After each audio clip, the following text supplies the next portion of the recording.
Okay, how's everybody doing? Let me see if I'm live. Yes, I am live. So it is October 3rd, 11:32 in the AM here in San Diego, California. And of course, the year is 2024. I need to do these lives pretty much every day for this channel to have any visibility. So I'm going to start trying to do one every day. And it's a good time to do them because there's a lot of stuff going on. And one thing that caught my eye this morning was Elon Musk. Let me see if I can bring it up, talking about how the United States is bankrupt, a bankrupt warning. And of course, this is pretty much well known by anybody that has any common sense. You can't have $35 trillion in debt and expect any positive results from that. But people don't want to accept this because they don't want to think about what they have to do in order to protect themselves. Oh, good to see you too. Thanks, Lenny. Appreciate it. So Lenny just gave me a comment. I'll put it up screen here. So I want to give a little analogy here so people kind of understand where we're at. So we are literally on the Titanic. Everybody is on the Titanic right now.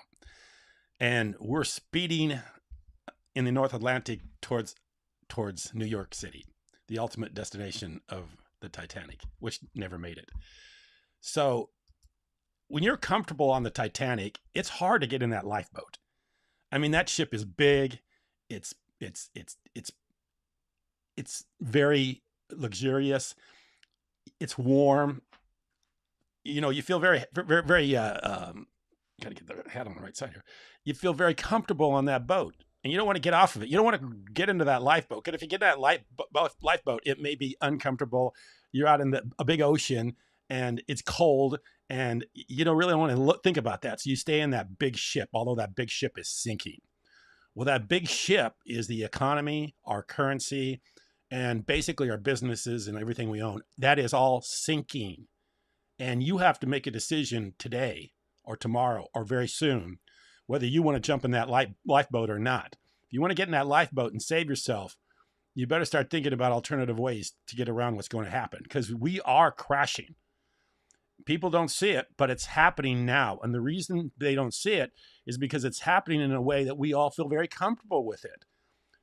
Prices are going up. You know, your assets are going up in value. Even some of the stuff that used to go down in value is going up in value, used cars, stuff like that, because the currency is becoming worthless. And that's what Musk is telling you. The currency is worthless. It's crashing as things are becoming more expensive, and you're being numbed because your house is all of a sudden appreciated in value. You're getting more money for some of the services you offer. You're getting more money for some of the things you used to not get as much money for. And all this is happening while things are crashing, and you're losing everything in the process. And you just don't see it because of the way it's crashing. It's crashing as things are getting more expensive. And think about that. I hear people all the time say, well, we're going to go to a depression, like 1930s kind of crash.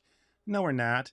It's impossible for that to happen in our debt-based system, because the only way the government can keep on financing things is for liquidity. I played that thing with Robin Williams yesterday. It's so funny.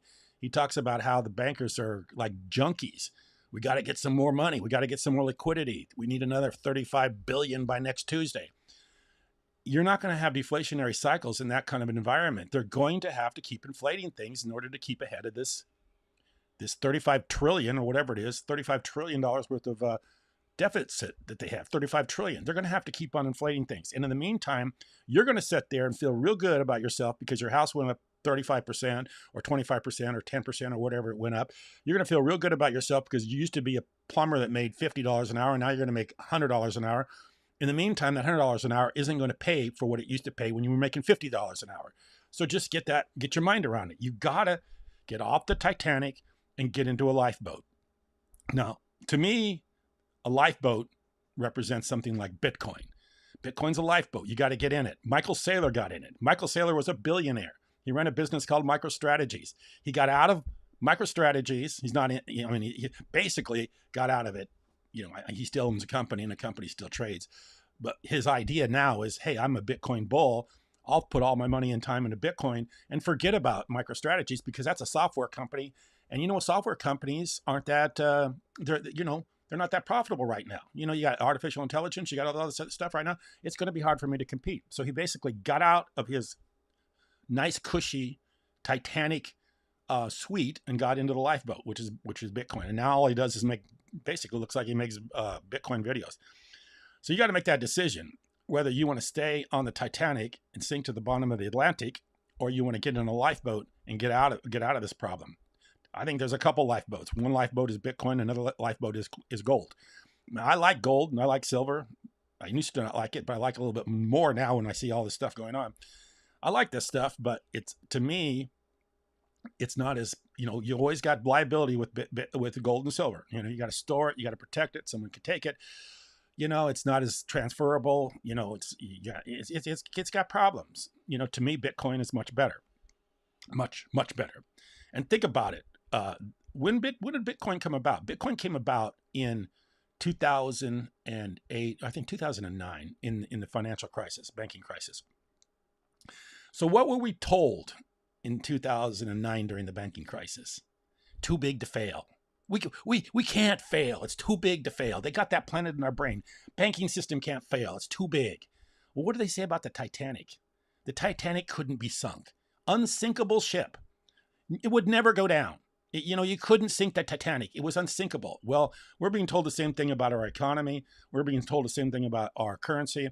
We're being told the same thing about all the things that we are so comfortable with, that we're so happy to just, be in nirvana with. We're living in our houses. We've got the grocery stores have got stuff in them. We get all the nice little things we want, and we're happy. We're happy. But we're not thinking about what's really going on in the big world, the $35 trillion worth of debt. If we're not too big to fail, and that's an affront to God Almighty. When you sit there and you say you're too big to fail, I guarantee you, God puts his thumb on you, and you're about to, your days are measured. And that's exactly what's happening with the U.S. economy and with the U.S. Debt. The days are measured because they basically said in the banking crisis, 2008, 2009, hey, we're too big to fail. We can't fail. Well, guess what? About the time you say you're too big to fail, you're going to fail. Just like when they say the Titanic couldn't sink, it did sink. And guess what? There's a lot of people that didn't make it. They didn't get in the lifeboat, and they didn't get to New York. They went to the bottom of the Atlantic. And if you feel a little too comfortable with your position right now, and you feel like, well, maybe you're a little bit scared about things right now, but not so scared to get so uncomfortable to get in that lifeboat. It's a great analogy because when they started, when that ship started to sink, everybody knew that it hit an iceberg. But the first bunch of boats that left that, lifeboats that left that ship, very few people were in them. Because nobody wanted to get out of their comfort zone. Nobody wanted to feel uncomfortable and get in a little lifeboat when you got this big ocean liner, that's nice and warm and lit up and everything. You don't want to crawl into that little lifeboat and get into this cold, icy water and be out there without any lights or warmth or anything like that. You just didn't want to make that move because it hurt. It was uncomfortable. Well, that's the way a lot of people are right now. They don't want to look at this. They just want to keep on thinking, hey, it's okay. Jerome Powell's got it figured out. We're too big to fail. The dollar will never, fail. And I'm not saying the dollar's about ready to fail, but I'm just saying the dollar is weakening, and it's weakening quickly. And everything we do in this world is measured in dollars. As far as our life, as far as our world's concerned, our houses are measured in dollars. The amount of money that we make in our bank accounts, all measured in dollars. So that is continuing to erode. And it's doing it in such an insidious way, we don't even know it because it's happening in a way called inflation. Now, I always heard of inflation as a tax, and that's exactly what it is. It's a huge, huge tax. It's robbing you of everything you've got. It's taking your good things, the real assets in the world. I listened to a video a little bit ago about a farmer. He's got a nice little herd of cattle. He's got a little farm, and he's talking about going to the bank. So he's literally going to the bank, and he's going to give those good things, those cattle, that farm, that he can make his food to feed himself, the cattle that he can harvest to feed himself. Those are good things. Those are things that you need to continue to live in this world. And he's going to trade it for these dollar bills that he needs to continue to have to operate his business. But those dollar bills don't buy as much as they used to buy, but he's got to continue to feed the system. So he's got to trade his hard asset, his real assets, for those assets that are basically printed out of thin air. So that's what we've all done. We've done it for so long that now, we have to realize that we need to get out of it. We need to start thinking in a different direction. And we need to get out of the comfort of the Titanic and get into the lifeboat. And I know it's hard, and I know people don't want to do it. I don't like it either. I don't like change. I like to say, I've lived in the same house for 17 years. I don't want to leave. I don't want to do something different, but sometimes you might have to make decisions you don't want to make. And that's just the way the world works. And unfortunately, these decisions may be quickened pretty. And the problem is, as with the Titanic, there was a window to get off that boat, that ship. The first boats went out very, very, very much without very many people in them. Then as the time went on and the ship started sinking more and more and more, people started realizing, hey, we better get off this boat. Then they all got filled up. But by that time, most of the boats had already been released. But there's a point in time where there's a lot of people on the Titanic, and the time gets compressed and most people can't get off because it's already too late. You don't want to be in that time. You don't want to be in the time where it's too late to get off the boat. So you need to start making decisions right now. Why things are still pretty much stable in the United States of America, although we have problems, major problems. But most people, I think, by and large, outside of hurricanes and strikes and some of the other problems going on, they're still fairly comfortable. But you need to start thinking in another way, which is hard to do. I mean, like I say, I don't want to think of another way either, but you need to start thinking about this. And, when you read news like what we saw this morning with Musk, you start saying that he's sounding the warning. A lot of people are. You don't have to be very bright to figure it out. Let me see what the Bitcoin price is. I don't think Bitcoin's doing great today either. Last time I checked, yeah, it's up a little bit. Bitcoin's trading very sideways right now. It's been sideways for quite a while. But you got to look at Bitcoin's last year is 121% up. And there's one number you can't ever, if I had to really summarize Bitcoin quickly, and I'm sorry, we got trains down here all the time. They go through this area constantly. So you're going to hear trains in the background. You need to keep this one number in your mind as far as Bitcoin is concerned. It's called 21 million, because you're looking 21 million versus 34 trillion in debt, or we don't even know how much currency in derivatives and how much outstanding money is in the system. I don't think anybody knows. I've tried to figure it out, but I don't think anybody knows. So think of 21 million versus trillions, 34 trillion in debt. I don't know how much money is in circulation, but think of the two differences. You got 21 million ever to be mined, of which Satoshi owns 1 million. We don't know if those will ever come back or not. Those accounts have never been moved. And that's one of the reasons why I don't think Satoshi exists anymore. And it's also kind of something that gives Bitcoin a little bit of, hey, there's 21 million locked up. Nobody's going to ever touch. If they haven't been touched by now, they probably won't be touched. The other thing is, I don't care if there's only 21 million people say, well, that's not very many. Can it really? Yeah, it can. It can explode to like a $2 million, $3 million a Bitcoin. And when it does that, it just continually expands.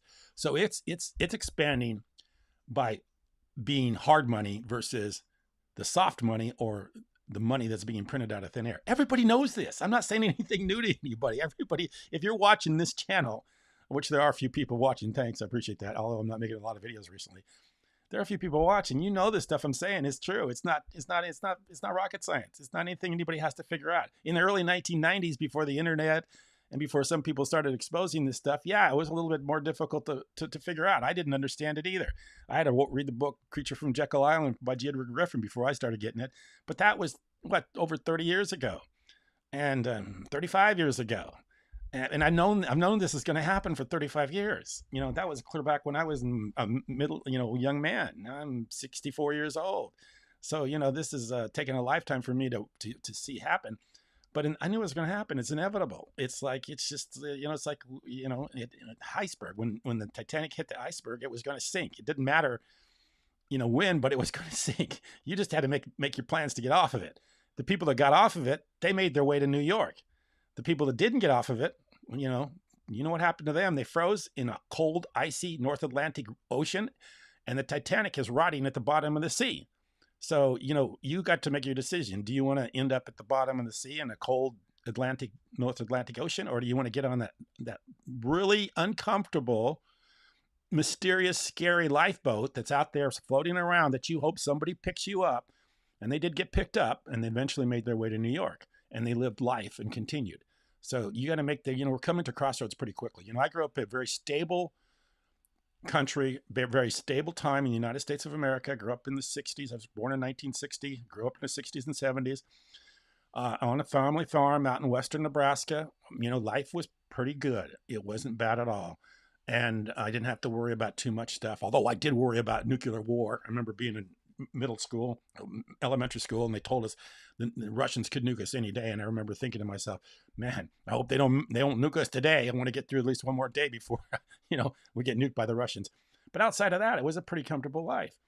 And I didn't have to worry about some of the stuff that's going on today. Maybe I just got a little bit older and got a little bit more, understanding of the world. I'm worried about what's going on in the Middle East.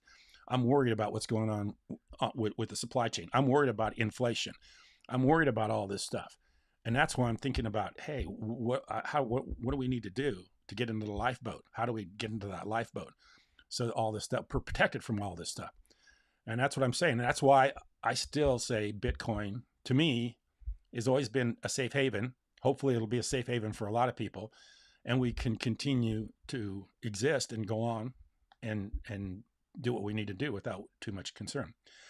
So that's about all I'm going to say today. I've been on 16 minutes. I didn't think I was even going to be on this long. And one more thing before I leave, because I do like to talk about my faith in Jesus Christ. And I would use the same analogy for that. We are living our comfortable bodies, our comfortable lives, but this is the Titanic. Our body is the Titanic. It's going to go down. We're going to die. We're going to end up in the grave. You have to make a decision with your life, just like you have to make a decision with your finances, whether you want to get into the lifeboat. If you want to get into the lifeboat, you need to make that decision as quickly as possible, because you never know when your life's going to come to an end, and you never know when you're going to end up in the grave. So make that decision as quickly as possible. Start every day with prayer, and start every day by reading the Word of God, because it is the bread of life. And you are the Titanic, and you are going down.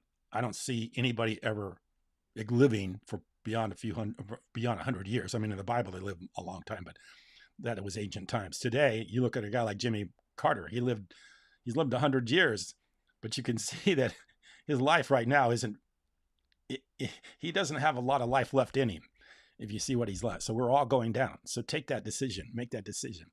And like I say, I will talk about this kind of stuff in the future. So because I do believe in it, and that's one of the reasons why I made these decisions myself. You have to start thinking about the long term and not just be comfortable and not ignore it, because the more comfortable you become, the more hardened you become to making a decision about how to get out of it. How to make a decision to get out of the problems you're in, to get out of the life you're in, to get out of the finances you're in, to get out of this. So anyway, I will let you go. I appreciate the watches. I appreciate the thumbs up. Or I actually got one thumb down. Maybe I got an atheist on the channel. I don't know. Well, anyway, I appreciate you. I appreciate everybody. And thank you for watching. Thank you very much. Bye.